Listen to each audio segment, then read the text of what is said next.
Good evening, you're watching Nation at 5 right here at CNN News 18 with me, Ridhima Bhatnagar.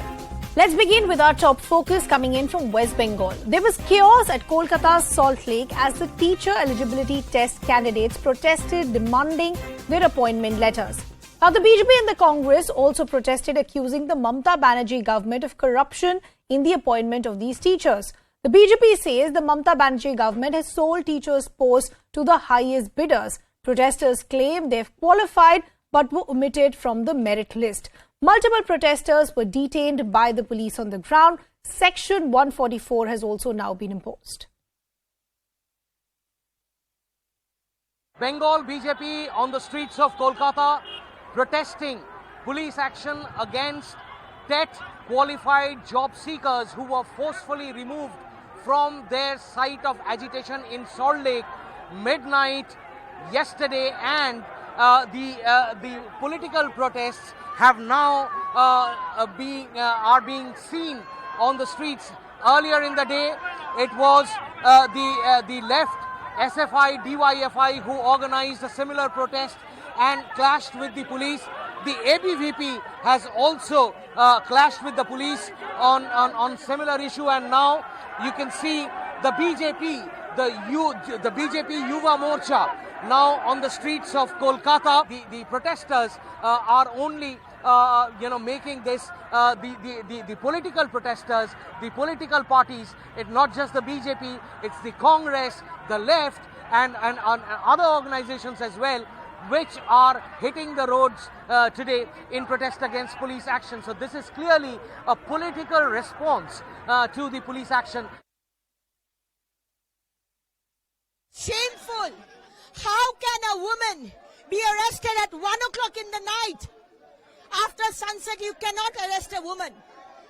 And women are being pulled, harassed, heckled, and they are being put into the prison van. How can they do this? Mamata Banerjee says she knows the law. This is what she knows. She doesn't know that this protest is a democratic right. Why can't they protest? Their jobs have been stolen by Mamata Banerjee and her party. How can they do this? She needs to resign. Mamata Banerjee, you are the police minister, and today police has done this. You need to resign. If you have little bit of shame left, resign immediately. देखिए, आज ये कह रहे हैं कि दीदी कलंक है पश्चिम बंगाल में दीदी, मगर इन जैसे भाइयों की बहनें अभी जिंदा हैं और इनके लिए कल कोर्ट में हम लड़ाई करेंगे। मैंने तो कहा मनुष्यता से बहुत दूर है ये सरकार। जिस तरह की अमानवता इन लोगों ने दिखाई है, दानवता दिखाई है, आज सब यहाँ खड़े हैं, सब देख रहे हैं, और यहाँ पे लोगों के मुंह से निकल रहा है कि थू दीदी, छी दीदी, कैसी दीदी, काहे की दीदी। अरे एक महिला मुख्यमंत्री होकर के महिलाओं के साथ अगर इस तरह का व्यवहार होता है, मैं बोलती हूँ ऐसी महिला मुख्यमंत्री को मर जाना चाहिए, थू है उसके ऊपर। Let me also now bring in my colleague and senior editor Shogato, who's been tracking all these developments for us. Shogato, for the benefit of our viewers, we've already seen the kind of political reactions that are coming in, not just from the BJP, but other political outfits as well. But what is the bone of contention? Why are we seeing these job seekers protest? Well, the job seekers have been protesting in demand for direct recruitment.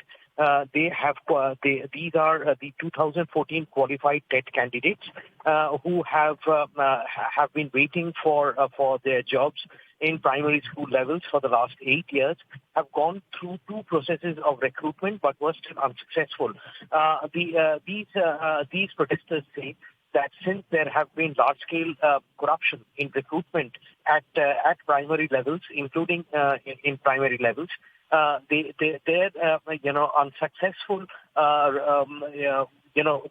the interview processes in the past are now under question, and that is why they do not trust the primary education board any further, and they do not want to sit for any course of further interviews, especially not with the 2017 TET candidates, who will also be now participating in the interviews for the 11,000 odd jobs which have now been opened up for primary school levels, the notification for which has now come out, have been made by the primary education board on the 29th of September.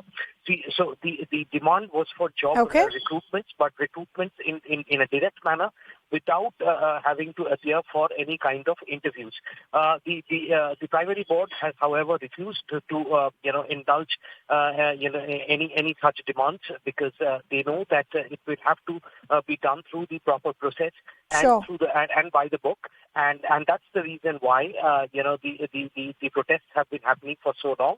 And after the Primary Education Board moved court, yesterday before the Calcutta High Court, the court had given the direction to ensure that the Section 144 in the area surrounding the Primary Education Board have to be enforced, and that is why there was this police action that happened on these job seekers who were sitting on a dharna and demonstration for the last 4 to 5 days. Okay, Shaugato, thanks a lot for getting us all those details.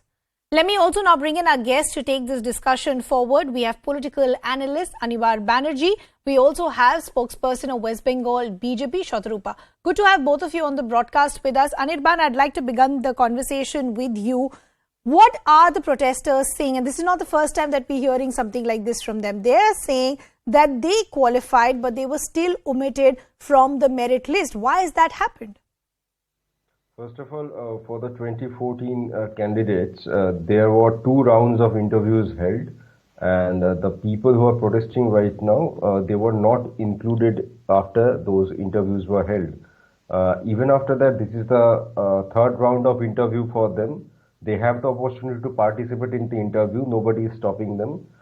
And what they are demanding, the SSC chairman has categorically said that is against the demand. Their demand is against the rule book. Therefore, it is not possible for the SSC to not follow the rules and concede to their demands.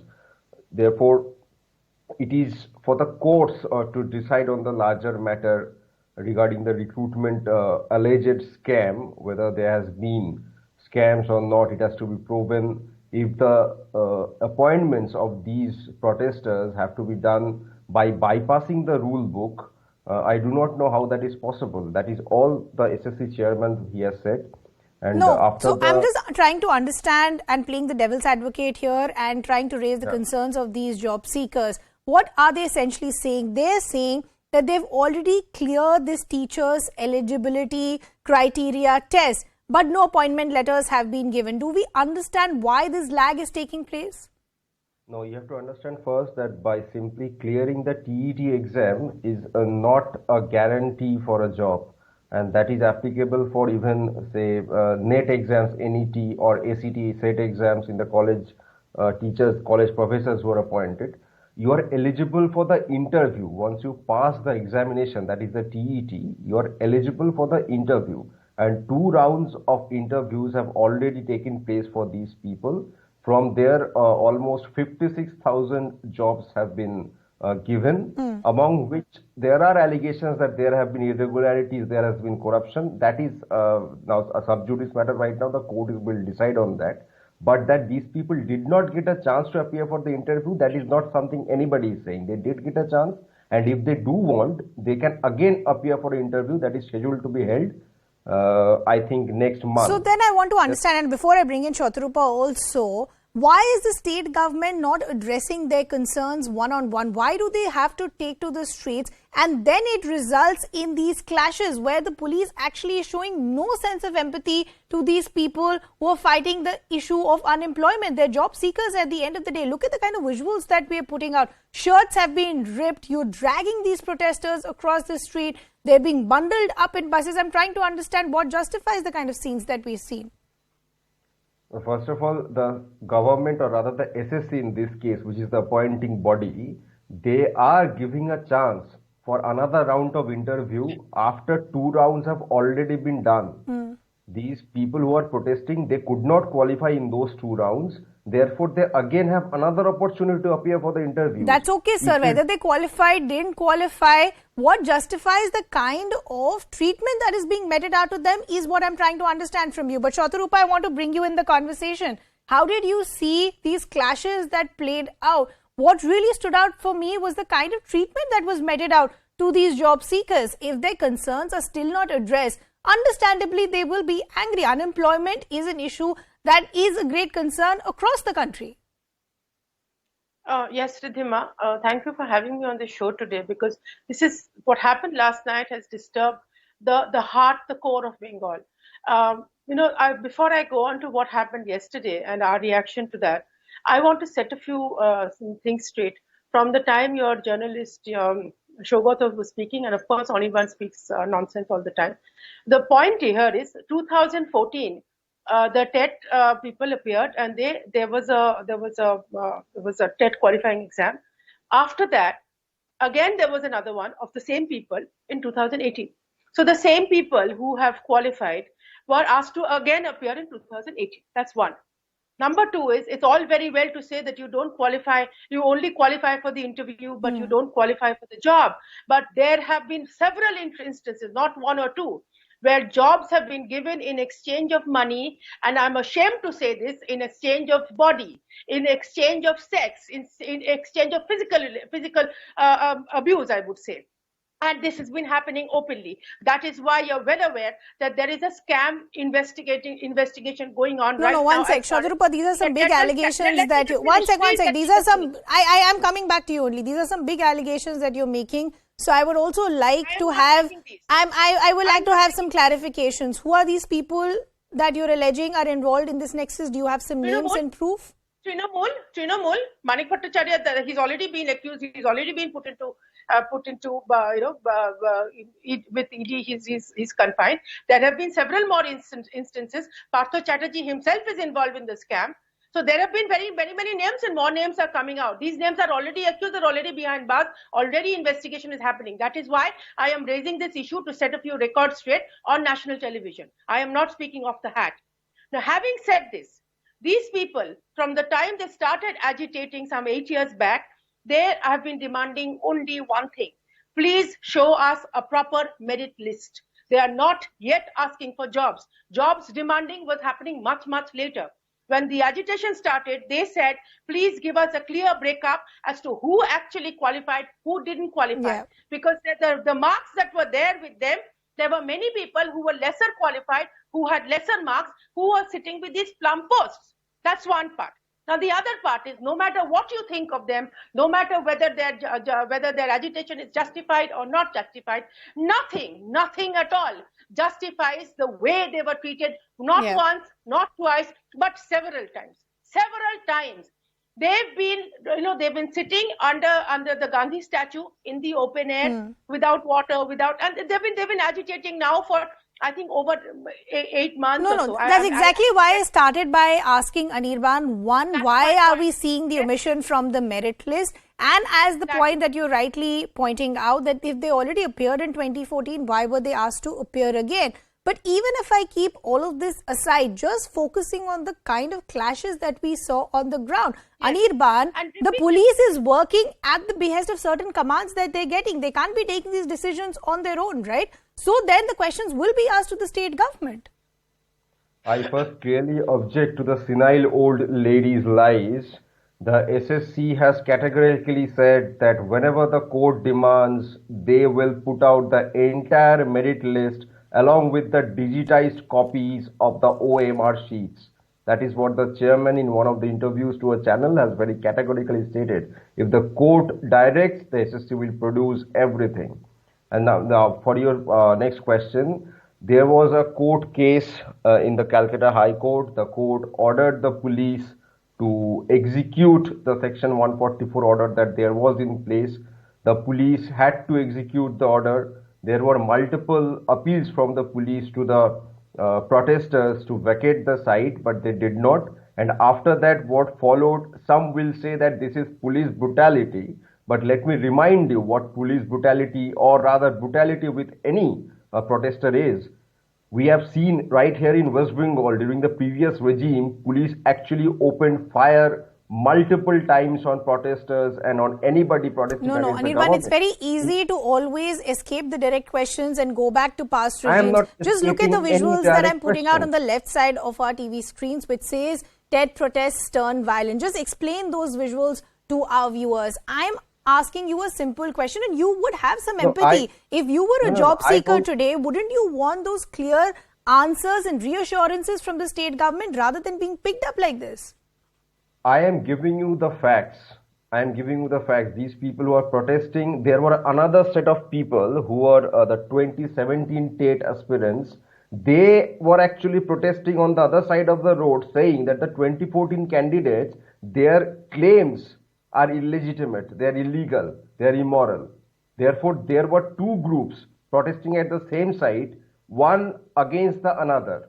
Therefore, here I am just giving out the fact that Shatarupa, how do you respond to the defense that Anirban is making? He is saying that enough warnings were given to these protesters. They knew Section 144 was in place, but they refused to move out. Then the police had to take some action. Otherwise, it would have become a larger law and order situation.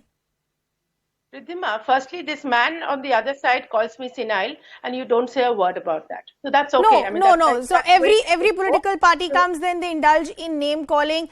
It's best avoided from both sides. So nobody really can take a moral high ground. But is that okay with your channel? Absolutely not, Shatarupa. But I'm saying name calling seems to have become a pattern with spokespersons of various political parties. No, I generally don't get into political. I don't get into personal nonsense. I don't want to. No, the point here is there was no question of warning. It is everybody's right to protest, and you're absolutely well within your right to protest wherever you are. Yes, this section, this place was not declared. It's a road. It's a crossing. It's a major crossing. It cannot be 144. People travel on that. There are major buses. It's a major public transport route. So there's no question of 144. And as far as what Anirban is saying, that there was 214 and there was another group 218, then that's utter nonsense. 214, the people who had qualified were again asked to sit for the same test again in 218. That's when these people are protesting that how many more exams do you want us to give so that we can get a job? 8 years, these people don't have jobs. For over 8 months, they're sitting on the road under the open sky agitating. Not a single person from the government comes to talk to them. What Anirban is saying about this High Court order, it is only day before yesterday that the new chairperson of the board, since the chairperson Manik Bhattacharya is now behind bars, the new chairperson on a regional channel came and said that if you have a problem with us, go to court. Now they've just gone to court, I think yesterday morning. Okay. I was on another regional channel with one of their people who they're not even drinking water. You know, we were all having our tea and water on the show. When you are in the studio, you people do offer us. Sure. So this boy, I'm saying young person, he didn't even have water, and this is some 46, 48 hours. Anirban, I'm running out of time. I just want to understand what is the assurance that the state government is giving to these job seekers. Are we tackling the first issue first? What about the omissions from the merit list? Do we have a clarity on that? Quickly, I'm running out of time. I told you, the chairperson has categorically said once the court orders, the entire merit list along with the digitized OMR sheets will be published. There is nothing to hide for the SSC. That is number one. These people have already appeared for 2 rounds of interviews. They did not qualify. Now, if somebody cannot crack an interview, who is the problem with? And still they are getting another chance. This is the third time they will get a chance for interview. The entire interview process will be done in camera. There will be camera recording. If somebody has an objection, they can clearly ask for the camera recording and present it before the court.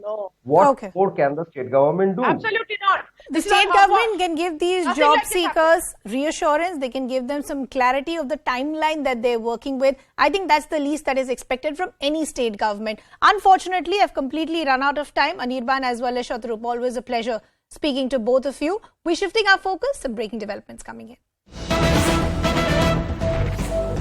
The Supreme Court has issued notice over pleas alleging hate speech.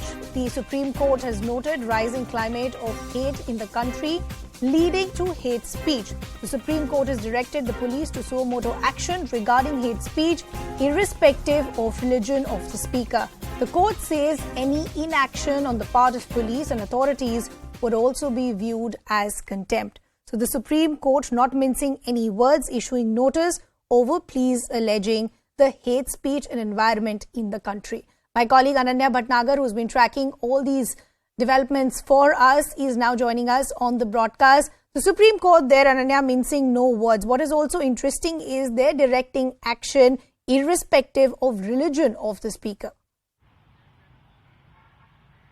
Well, definitely, Ridhima, this is the hate speech petitions that have come up before the Supreme Court of India. In fact, the division bench of the Supreme Court was hearing Mr. Kapil Sibal, senior advocate, who was appearing for these petitioners, who clearly alleged that there are hate speeches and such incidents that are happening continuously, and such events are very recurring in nature, and in fact, no court in the country is taking cognizance of it. And in fact, after that, the court said that it is its duty to take an action, and that's why the interim orders have come in. The court has issued notice on the alleged the petitions seeking action against alleged hate speeches. In fact, it has sought response from the union government and others in this particular case. But what is very, very clear at this moment of time, and a clear direction from the topmost court of the country, is that the police of Delhi, UP and Uttarakhand has been directed, in fact, to take suo moto action of such hate speeches taking place, and in fact, any action on the inaction on the part of the police officials would be looked as contempt to court. A clear warning from the top court coming in for